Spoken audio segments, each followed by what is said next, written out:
Bonjour à tous et bienvenue sur ma chaîne YouTube. Je m'appelle Vikas Nara et dans la vidéo d'aujourd'hui, nous allons apprendre à installer le serveur de messagerie Zimbra sur CentOS 7. Qu'est-ce que le serveur de messagerie Zimbra et comment le configurer? Nous aborderons tous ces sujets dans cette vidéo. Regardez-la jusqu'à la fin. J'ai publié toutes les étapes de cette vidéo sur mon site web. Cela inclut toutes les lignes de commande et plus encore. Vous trouverez toutes les commandes que j'utilise ici. N'hésitez pas à la consulter. Voici une brève description du serveur de messagerie Zimbra pour vous aider à le comprendre. En résumé, le serveur de messagerie Zimbra est utilisé par les grandes entreprises. Par exemple, si vous avez de nombreux clients ou employés, il leur fournit un panneau de messagerie web personnalisé et intègre même un système de chat. C'est l'une de ses fonctionnalités les plus intéressantes. Vous pouvez consulter une brève description ici. Elle comprend tout ce dont vous avez besoin. Il prend en charge SMTP, POP, IMAP, un client de messagerie web, des tâches, un antivirus, un anti-spam et même un système de chat. Le serveur de messagerie Zimbra est disponible en version gratuite et payante. Open source et gratuit, il existe également une version payante. Dans cette vidéo, nous utiliserons la version open source, qui est gratuite. La configuration minimale requise est de 8 Go de RAM. Nous allons passer en revue sa configuration requise, et j'utiliserai CentOS 7. Vous pouvez également utiliser CentOS 8 si vous préférez. J'ai listé la configuration requise ici. Alors, quelle est la première étape? J'utiliserai une machine DigitalOcean dans cette vidéo, avec 8 Go de RAM. La meilleure option est d'utiliser la machine de Cabot, car elle offre 8 Go de RAM au prix le plus bas. Vous trouverez son lien dans la description. Veuillez utiliser mon lien d'affiliation pour l'acheter et si vous rencontrez des problèmes, je vous aiderai sans hésiter. Mon numéro WhatsApp est indiqué ci-dessous. Si vous avez besoin de service ou d'aide, n'hésitez pas à me contacter. OK. Je clique d'abord sur « Créer une droplet ». Autre chose, le domaine que j'utiliserai dans cette vidéo est celui-ci. Je vais donc le copier. Gardez ceci à l'esprit. Dans cette vidéo, je vais créer une droplet avec 8 Go de RAM. Voici le prix sur DigitalOcean. Sur Contabo, vous l'obtiendrez à un prix bien inférieur. OK. Ici, nous sélectionnons CentOS 7, puis l'option 8 Go. Je sélectionne Toronto comme emplacement. Ensuite, je saisis ceci ici. Générons un mot de passe. Le mot de passe que j'utilise dans cette vidéo restera le même. Je crée un mot de passe unique et j'ouvre un fichier bloc-notes.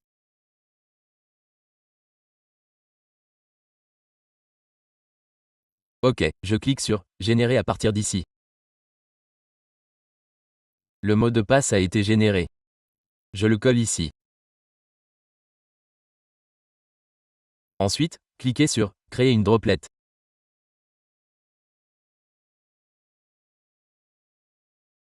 Saisissez votre mot de passe ici. Collez le domaine ici.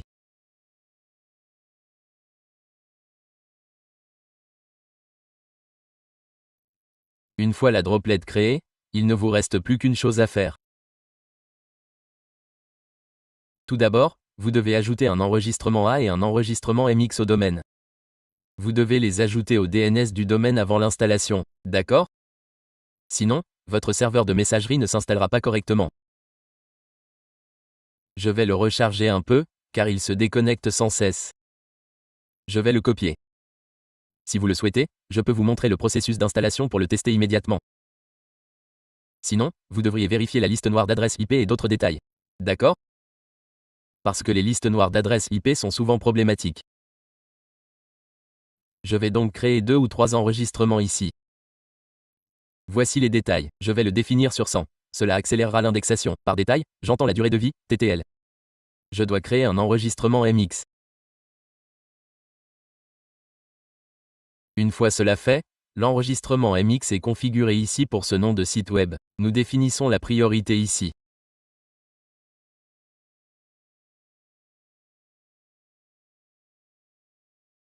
J'ai d'abord créé un enregistrement A pour le domaine principal.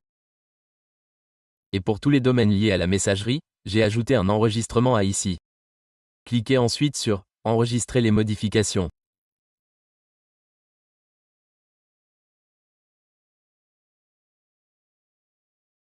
Cette étape est terminée.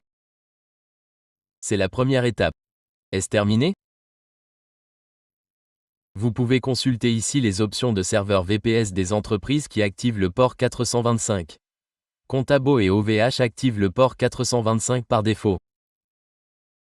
Vous pouvez donc les utiliser. Chez certaines entreprises, comme DigitalOcean, il est bloqué sur certains comptes et ouvert sur d'autres. Nos enregistrements sont sauvegardés ici. Copiez cette adresse IP. Ouvrez PuTTY et connectez-vous. Ouvrez-le. Oui, vous devez le faire. Un mot de passe est demandé uniquement à la première connexion. C'est parti, copiez les informations de connexion. Collez le mot de passe en tant que route. Et voilà. Je suis connecté.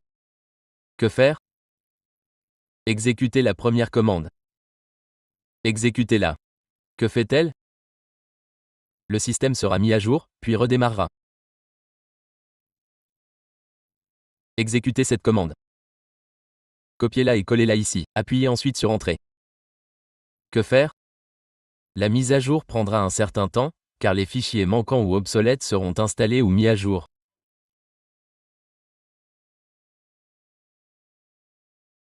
Cela garantit que les dépendances du serveur sont installées ou mises à jour avant de configurer le serveur de messagerie. Attendons qu'il se termine et redémarre. Ensuite, nous poursuivrons la vidéo. Une fois la mise à jour terminée, et comme nous avons inclus la commande de redémarrage, vous verrez ceci par la suite. La connexion se déconnecte et vous devez continuer.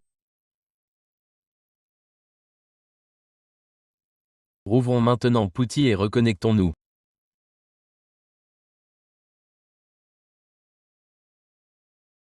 Copions-le. Copions l'adresse IP. Copiez-la, cliquez sur « Ouvrir » et conservez également notre identifiant. Voici notre mot de passe. C'est parti.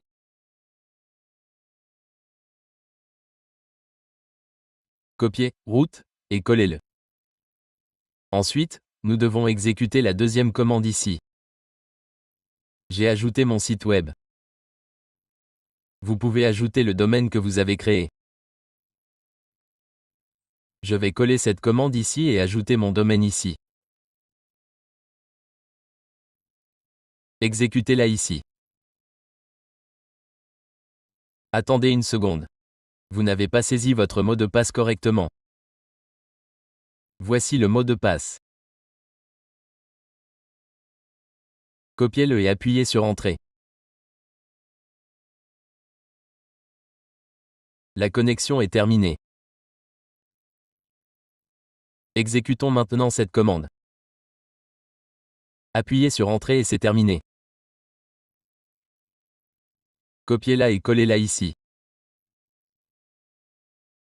OK. Ensuite, collez cette ligne.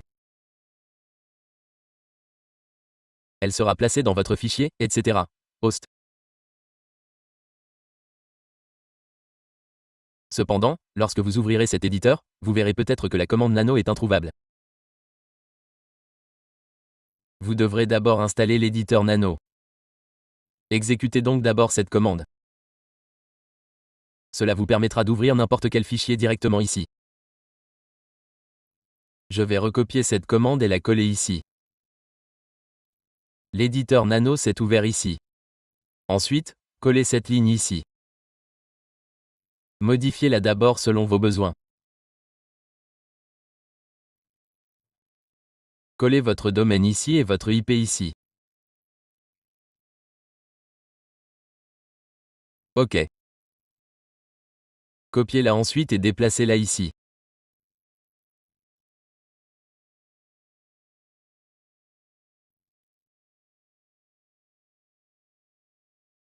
Vous pouvez supprimer la première ligne ou l'insérer ci-dessous comme ceci.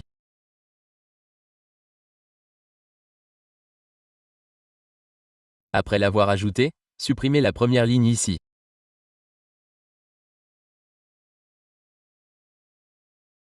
Appuyez sur CTRL+X, saisissez I et appuyez sur Entrée.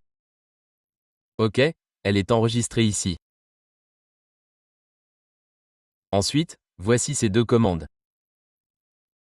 Je les copie et j'ajoute mon domaine ici.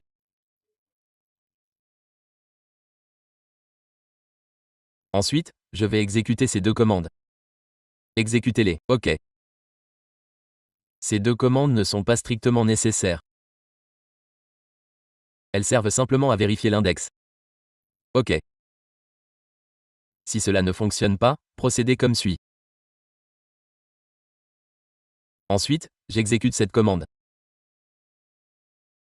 Regardez ici, avant d'installer le serveur de messagerie Zimbra, les fichiers requis seront installés. Collez-les et appuyez sur Entrée. OK. Ensuite, nous allons créer un répertoire nommé Zimbra avec dir. Utilisez ensuite CD pour y accéder.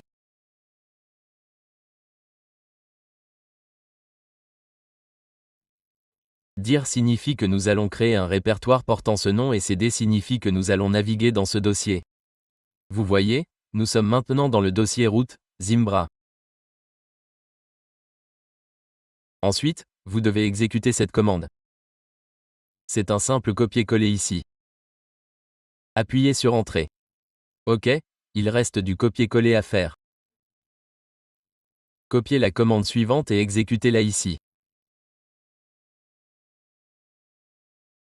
L'étape suivante concerne ce dossier de fichiers. Nous utiliserons CD pour y accéder. CD signifie que vous naviguez vers un répertoire. OK, la commande CD est terminée. Ensuite, vous devez exécuter cette commande d'installation. Exécutez-le et appuyez sur Entrée. L'installation a commencé. Regardez ici, on vous demande si vous acceptez le contrat de licence. Tapez ici pour oui.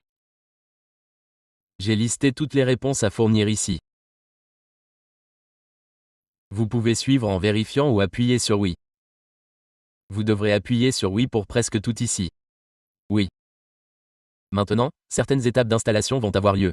Ensuite, regardez ce qui se passe ici. Regardez ici. Ensuite, on vous le demandera à nouveau. Oui, oui, oui. Vous devez appuyer sur oui pour toutes ces options. OK, l'installation est en cours. Cela se produit en ce moment. Si vous voyez ceci, continuez d'appuyer sur oui pour tout.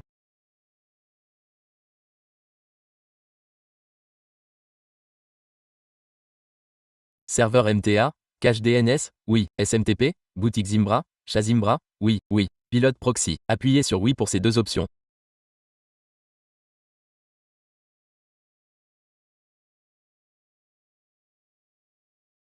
Chat Zimbra, oui, oui pour celle-ci également. Le processus est en cours.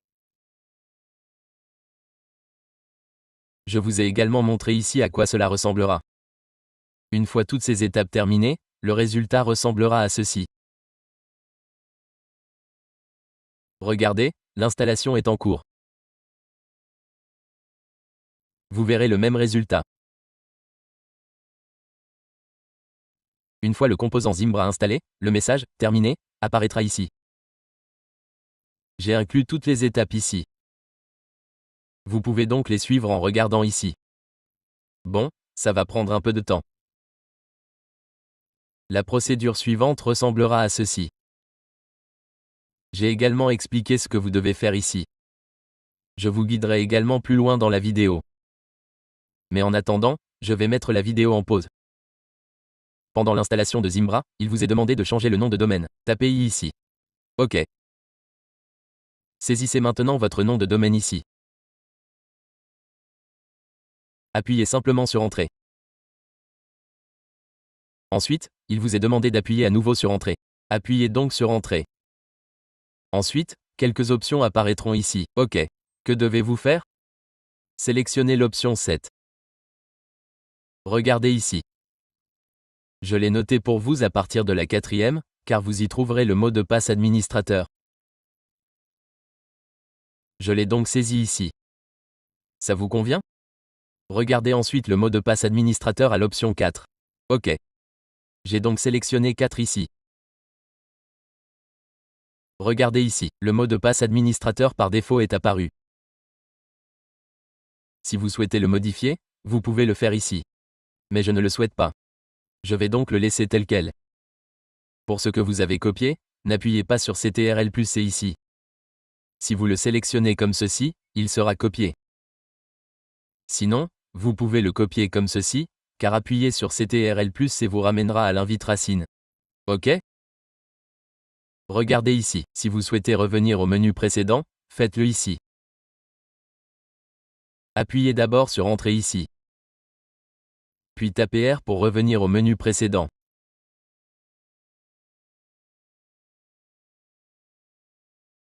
Lorsque vous tapez un ici et appuyez sur Entrée, un message vous demande si vous souhaitez enregistrer toutes les modifications.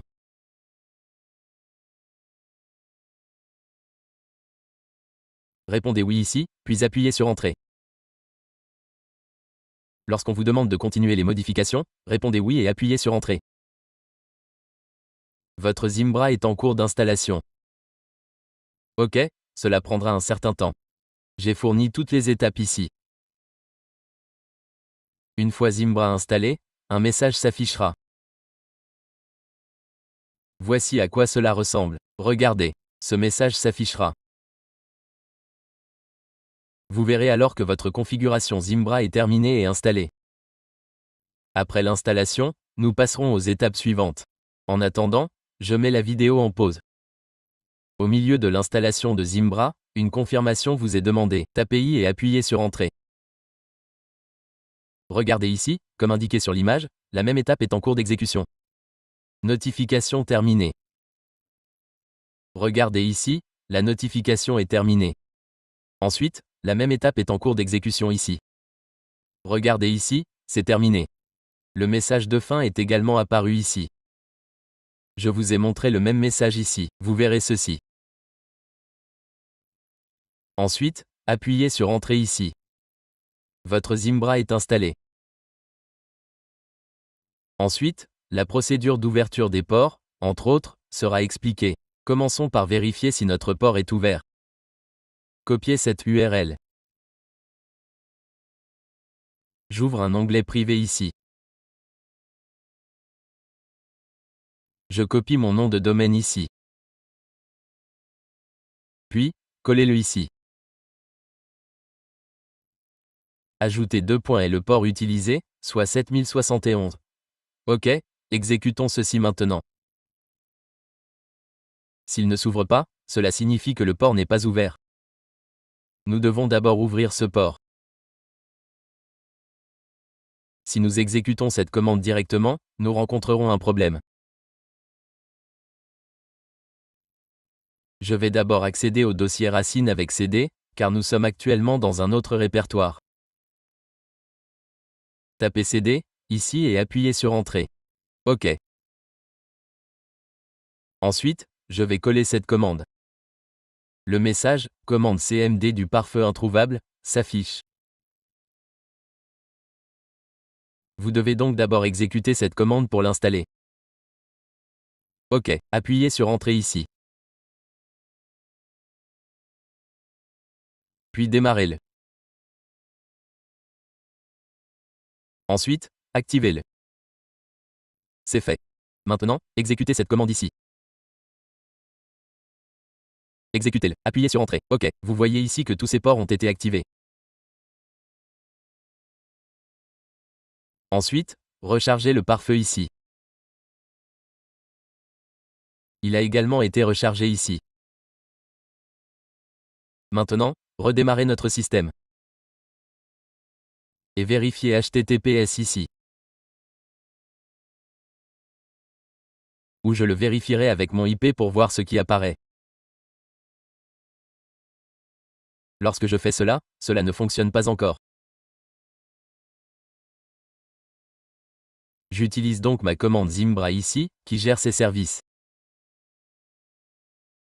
Alors, que devez-vous faire? Voici la commande de contrôle Zimbra, ajouter, restart. Bon, attendez une seconde pour Zimbra. Je dois d'abord passer à l'utilisateur Zimbra. Je suis actuellement connecté en tant que root. Maintenant, je vais me connecter en tant que Zimbra. Comment faire? C'est simple. Tapez « sus Zimbra » ici.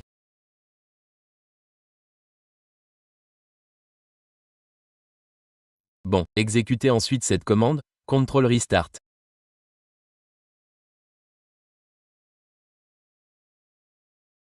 Tous les services Zimbra redémarreront ici. Ensuite, je vérifierai ici.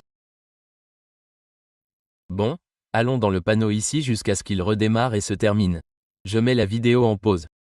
Regardez, il a redémarré. Vous voyez, d'abord tous les services se sont arrêtés, puis ils ont redémarré. Maintenant, quand vous allez ici, regardez, ceci est apparu. Je vais le recharger. Allez dans « Avancer » et cliquez sur « Continuer » avec le nom de votre site. Maintenant, le mot de passe que j'ai copié plus tôt, c'est celui-là. Je vais donc l'utiliser. Copiez-le. Bon. Le nom d'utilisateur par défaut est « admin » sur mon site web. Connectez-vous maintenant au panneau d'administration. Une fois connecté, vous verrez un tableau de bord. Je l'ai montré ici. Voici le tableau de bord que vous obtiendrez. Regardez ici, il indique que le service a échoué. Nous allons donc vérifier l'état du serveur pour voir ce qui ne va pas. Regardez ici, le MTA ne fonctionne pas. Que faire? Maintenant, nous devons arrêter Postfix. Vous pouvez chercher sa commande sur Google. J'ai déjà arrêté Postfix ici. J'ai utilisé la commande d'arrêt de Postfix. Vous voyez, il s'est arrêté ici. Ok, j'ai noté cela ici aussi. En faisant défiler ici, regardez à l'intérieur. Il y a un problème avec le MTA, car Postfix et le MTA ne peuvent pas fonctionner ensemble. Postfix ou MTA. Il faut donc arrêter l'un d'eux. Ensuite, nous devons le réinstaller car nous avons arrêté un service. Je vais donc le réinstaller d'abord. Je vais me connecter. L'utilisateur Zimbra est à l'intérieur. Je suis actuellement connecté en tant que root, mais je passe maintenant à Zimbra. Ensuite, exécutons cette commande. Exécutez-la et appuyez sur Entrée. Ces services redémarrent. Ils vont d'abord s'arrêter, puis redémarrer. Une fois l'opération terminée, regardez ici, le redémarrage est terminé. Nous allons maintenant accéder à notre page ouverte. Exécutons-le maintenant. Le service en échec est toujours affiché. Rechargeons-le depuis le haut. Après avoir redémarré le serveur de messagerie, vous obtiendrez ce résultat. Nous allons ensuite vérifier si les services de notre serveur sont en cours d'exécution. Regardez ici, ils sont en cours d'exécution. Parfois, même après avoir exécuté la commande, l'échec apparaît toujours ici. Supprimez donc les cookies de votre navigateur, ouvrez-le en mode privé ou activez et désactivez Internet. Cela se produit car les anciens cookies affichent parfois l'état précédent du service. Ça fonctionne maintenant. Je vais le recharger une fois de plus pour vous montrer.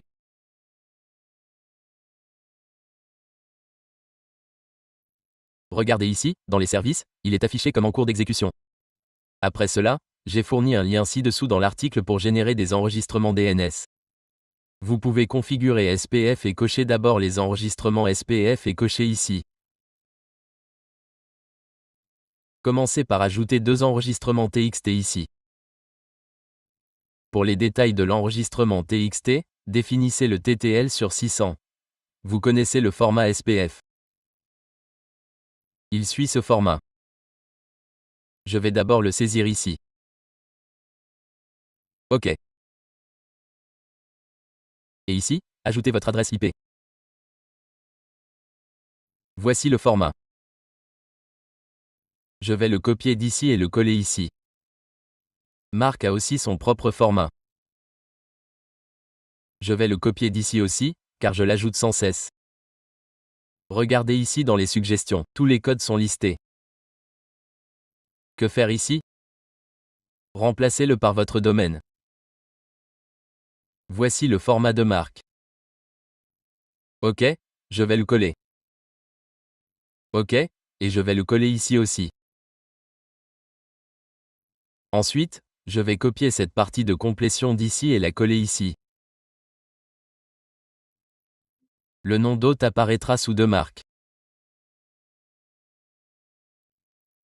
Si vous avez regardé ma série sur PowerMTA, j'y ai expliqué en détail comment configurer la marque SPF et DKIM. Vous pouvez également consulter tous ces détails dans la playlist ici. J'en ai créé une pour PowerMTA ici. OK. Ensuite, SPF est terminé, DKIM est terminé, SPF est terminé, marque est terminé. L'enregistrement MX est déjà configuré. Je vais d'abord enregistrer les modifications. Quel est le nom DKIM? Je vais d'abord générer le DKIM pour mon domaine. Vous devez d'abord vous connecter en tant qu'utilisateur Zimbra. Voilà, c'est fait. Saisissez SUS Zimbra, et le système basculera. Exécutez ensuite cette commande. Collez-la ici et ajoutez votre domaine. N'oubliez pas d'inclure votre domaine ici. Je vais le copier et le coller ici. L'enregistrement DKIM a été généré ici. J'ajoute un enregistrement TXT ici et je renseigne les détails. Le nom ressemblera à ceci. Vous voyez? C'est d'ici à ici. Où je copie le code entier et je vous le montre.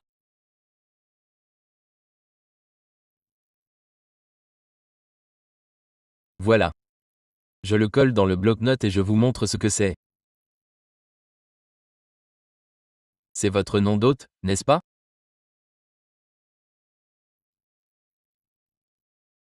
J'ajoute donc le nom d'hôte d'ici et je copie le DKIM d'ici directement d'ici jusqu'à la fin des guillemets.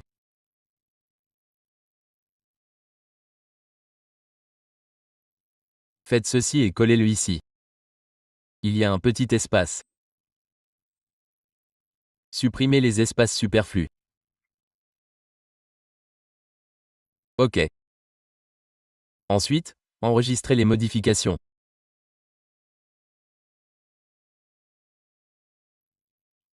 Une fois enregistrées, toutes les mises à jour et l'indexation seront terminées. Que faire ensuite? Créer une adresse email ici. Par exemple, elle est créée ici. Comment y accéder? Comme ceci. C'est votre adresse email. Saisissez-la ici. Une interface de boîte aux lettres ou de Cubron s'ouvrira. Connectez-vous en tant qu'administrateur avec ce mot de passe. Collez-le ici. C'est le mot de passe. Si vous souhaitez la version avancée ou standard, je conserverai la valeur par défaut et je cliquerai sur « Se connecter ». Voici à quoi ressemble la boîte aux lettres. Vous serez connecté ici. De là, vous pouvez envoyer des emails à qui vous voulez. Vous pouvez ajouter des destinataires, un objet, etc. L'application offre de nombreuses autres fonctionnalités. Un chat est également inclus. Vous voyez ça? C'est visible ici. Oui. Est-ce adapté aux grandes entreprises? OK. Ensuite, regardez ici, il y a beaucoup plus d'options. C'est beaucoup plus avancé que le Cubron ou des outils similaires. Et ceci est configuré pour ce compte de messagerie. Vous pouvez créer d'autres comptes de messagerie ici. OK, je vais dans « Gérer ». Ici, je dois aller dans « Gérer ». Ensuite, regardez ici dans la barre latérale. Regardez la nouvelle barre latérale. C'est indiqué « Nouveau ». Vous pouvez créer à partir d'ici. Par exemple, je vais créer des informations. OK. Vous pouvez saisir le prénom et le nom. Si je dois définir un mot de passe, j'utiliserai le même. Collez le mot de passe et cliquez sur Terminer. Cet identifiant de messagerie a également été créé ici. OK. Je vais m'y connecter. Déconnectez-vous d'ici. Je viens de créer l'identifiant de messagerie.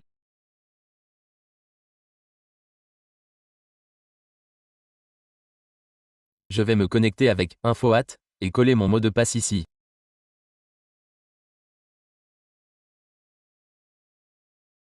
Puis cliquez sur « Se connecter ». La connexion est en cours. Regardez, je suis connecté ici et le compte de messagerie est actif. OK, maintenant, je vais envoyer un email. Commençons par tester en envoyant un email à une adresse. Cliquez sur « Nouveau message ». Dans le champ, nous saisirons l'identifiant de messagerie. Nous ajouterons un objet. Tapez un message ici et cliquez sur « Envoyer ». Le message a bien été envoyé. Rafraîchissons la page. L'email est arrivé dans ma boîte de réception. Tous les emails et fonctions associées sont donc envoyés depuis cette page. Les services et autres fonctionnalités sont également disponibles ici. Ces fonctions ne sont disponibles que lorsque le service est en cours d'exécution. Vous pouvez également configurer un nouveau domaine. Cliquez sur « Configurer un domaine » pour le créer. Vous pourrez ensuite tout configurer. D'autres vidéos sur Zimbra seront bientôt publiées sur ma chaîne. Abonnez-vous à ma chaîne, vous y trouverez de nombreuses vidéos sur l'email marketing. Vous pouvez les regarder à tout moment. Toutes les commandes et autres contenus sont disponibles sur mon site web. Vous pouvez y suivre chaque commande étape par étape. Mon numéro de téléphone WhatsApp est à votre disposition pour l'assistance. Si vous avez besoin d'aide ou de service, n'hésitez pas à me contacter. Merci d'avoir regardé cette vidéo.